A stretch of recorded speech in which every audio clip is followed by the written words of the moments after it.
and welcome to Ask Your Academic. Today's session will cover the MSc, Sports and Exercise Science and Medicine. We are joined by the programme lead, Professor Jason Gill, and we also have my colleague Danielle Higgins on the call, who will be keeping an eye on the chat box in the background. Thanks very much for all your questions that have been submitted. We'll do our best to get through all of those. If during the session you have any further questions, you can pop them in the chat box and we'll do our best to get to them. If after the session you have any further questions, you can send those to your programme administration team. Those details can be found on the programme webpage on our website, but I'll also pop the details into the chat box. We are recording the session today, and that link will be made available to you after, probably once all our sessions are complete. So we'll get that to you. It won't be immediately, but it will come. So we are running a wee bit late, so we'll get started on our questions. So our first question, Jason, is, do I have the opportunity to join some research projects? Thanks, Naomi, and I'm delighted to be here to speak to all of you, and hopefully we'll see a number of you come September in Glasgow. So the question is, do you get an opportunity to take part in research projects? The answer is yes. So the way that the course, the programme runs is you have 2 semesters of taught credits, 120 taught credits. And then in the summer, you do a research project, which is worth 60 credits. That runs from start of May to the middle of August. And so you get an opportunity to do research in that. There's lots of different types of research that you do. Some of it will involve data collection on collecting new data on humans in labs, so getting people to run on treadmills or cycle on cyclogometers and making various measurements on them, potentially looking at the effects of different interventions. You've got different types of projects. Some of them will involve looking at analyzing big data sets. So data analytics is becoming increasingly important. So some students will get an opportunity to do work on that. You'll get some opportunity potentially to do some things where you're trying to answer questions using the existing literature, learning how to systematically review the literature. And there's also opportunities to do potentially some research projects with clinical populations or with potentially some sports teams. There's lots of different opportunities, but everybody doing an MSc will have to do a 60 credit research project. Hopefully that answers your question. Maybe you can pop something in the chat if you want some more detail. Thank you. What are the career prospects after completing the programme? Yes, there's lots of different options.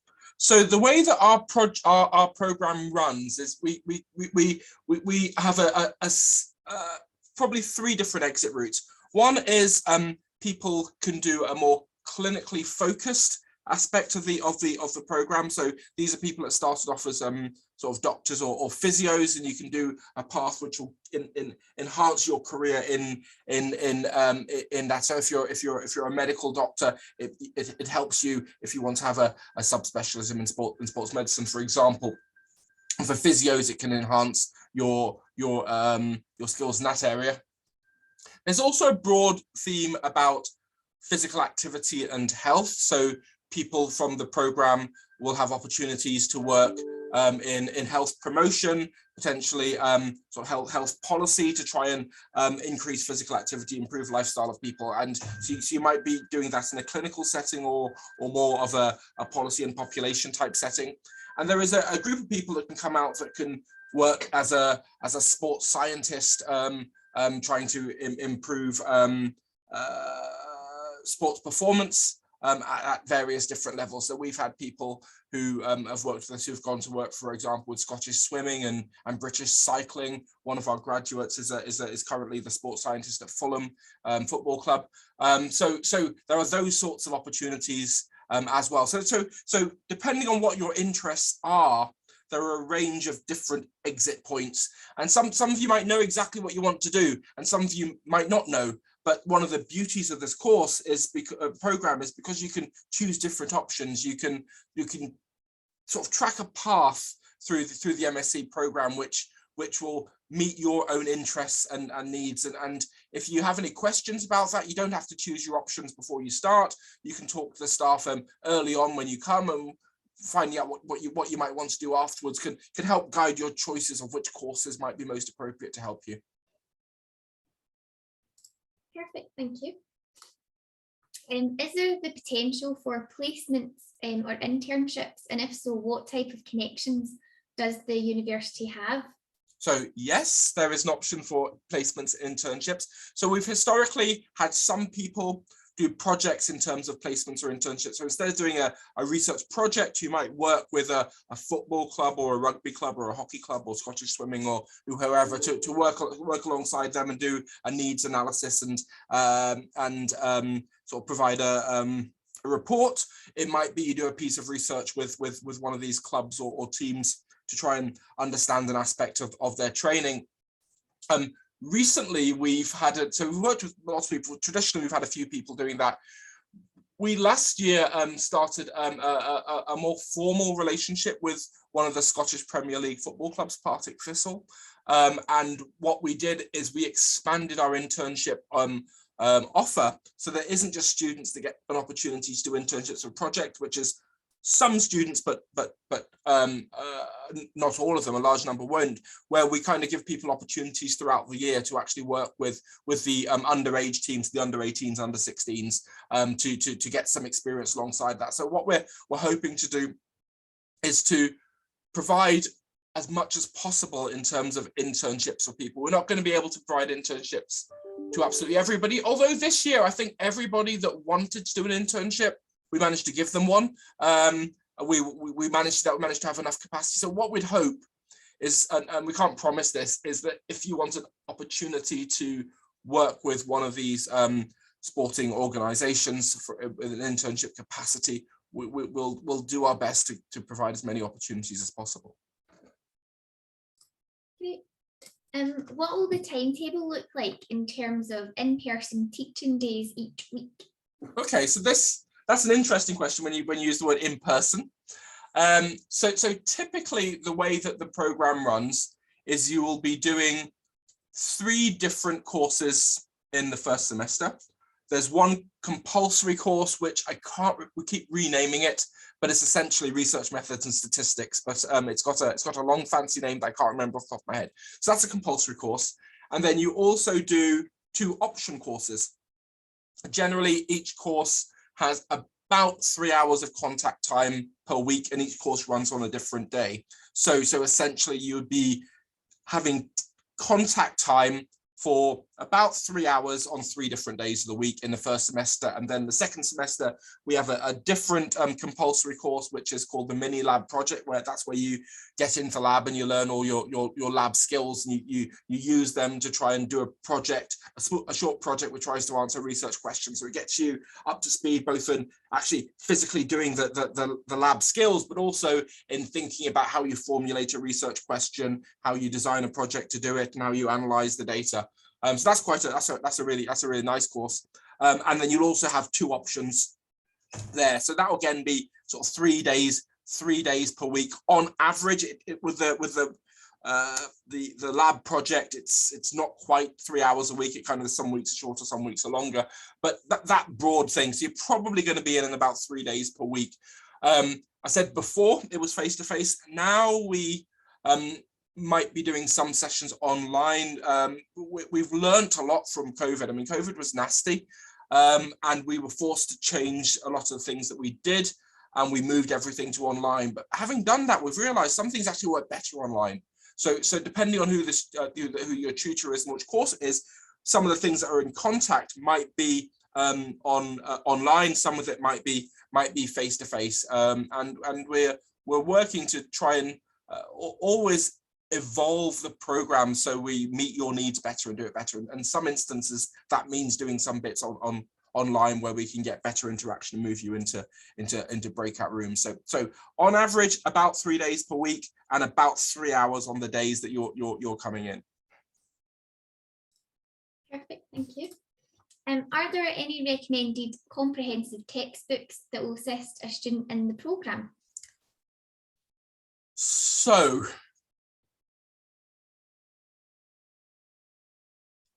at master's level, what we often try and do is go beyond the textbooks.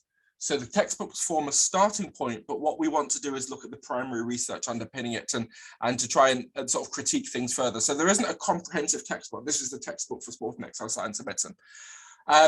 Having said that, textbooks are an excellent place to start. If you don't know a topic very well, I always say you start with the simplest text and you build up. So it might be a Ladybird book, and that's absolutely fine. I've done that in the past where you don't know something, you start and you build up. So textbooks have a place.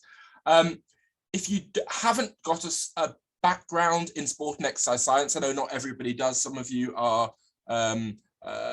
sort of, if you're a physiotherapist or you come from a slightly different biological background, you might not. Looking at one of the what we call the standard exercise physiology textbooks, there are a few of them. They all cover the same thing. So one's by Powers and Howley. There's McArdle, Catch and Catch. There's a few of those, and those give you the underlying basics of the physiology of exercise and how it affects your body. There's also a book which I can plug because I'm an author on it, which is very good for physical activity and health, which is Physical Activity and I don't know if that's reversed or anything. Physical Activity, Health and Health, the Evidence Explained, which is for the sort of health related understanding why physical activity is good for your body. That is a good book to look at. It's not an essential text, but if you want some background, then those are the books that I'd probably recommend. Naomi, I can see stuff coming up in the chat, but I can't keep up with the chat. So is there time to go through some of the questions that are coming up in the chat just now? Yeah, so I've still got a couple of more on that have been submitted beforehand. So we should have time to jump back on. And actually, I think some of them have been covered. Okay. So our next question I've got here is, what preparations can students make before beginning their studies? Okay, so I mean, having a look at some of those textbooks is probably helpful to get yourself up to speed, because particularly if you don't have a background in exactly the topics here, that's worth having a read. It gets you back in the idea of reading scientifically, and it will help you hit the ground running. So I think that's probably the only initial recommendation I would make, and I'd say come rested, refreshed, ready to work hard. That would be the main things. I don't want you coming in the middle of September being absolutely exhausted and your brain's broken. So to come in ready, rested and ready to work hard. I think that's the main thing. Thanks. Is there any group work or lab work required? So yes to both. So there is lab work. The lab work will be in groups. So there is group work in lab work. In the second semester, we do a course called the mini lab project, where you'll be working in groups in the labs. For your research projects in the summer, often you'll be working in a group, particularly if you're doing a lab-based project. What you have is you need more than one pair of hands. So often you'll work together to collect the data and then write up separately. And then on different courses, there'll be different aspects where you'll be working in groups. So that's really important, because that's some of what we call soft skills that we're picking out, because whenever you go into the job market afterwards, you're going to have to be working with other people, and you're going to have to be working in groups. So understanding how to do this and working at the social dynamics about how a group works, that's really important, and hopefully we'll be able to build in some of those skills when you take part in the program. Thank you. So I'm just jumping into the chat. Let me see. How many modules do I have to select apart from the core modules? Okay, so there's 120 credits. We've got 40 core credits. The research methods and statistics course, I can't remember the exact name for, which is 20 credits, and the mini lab project, which is also 20 credits. So you've got 80 more credits to choose. The courses are 20 credits. So you have 4 20 credit courses that you need to choose. You will do 2 of those in semester 1 and 2 of those in semester 2. So it's 4 courses you'll need to choose. Perfect. We do have a couple of questions about scholarships and things like that. Okay. This webinar isn't really the place for that. What we'll do is I've posted some helpful links at the top of the chat box now. So you're best to contact our scholarships team for more information on that. And there's also information on our website. So those links are up there. Let's see. Is this course suitable for physiotherapists?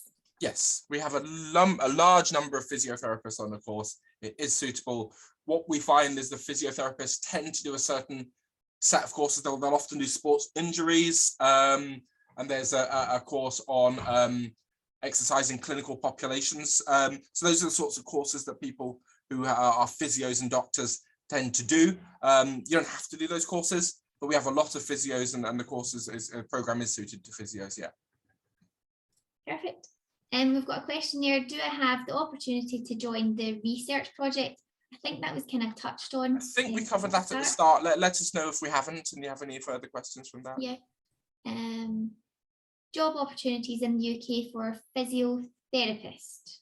So you need to, so there's a registration process that you'll need to go through to be a physio. You need to, so you need to register with the Health Professions Council, the HPC.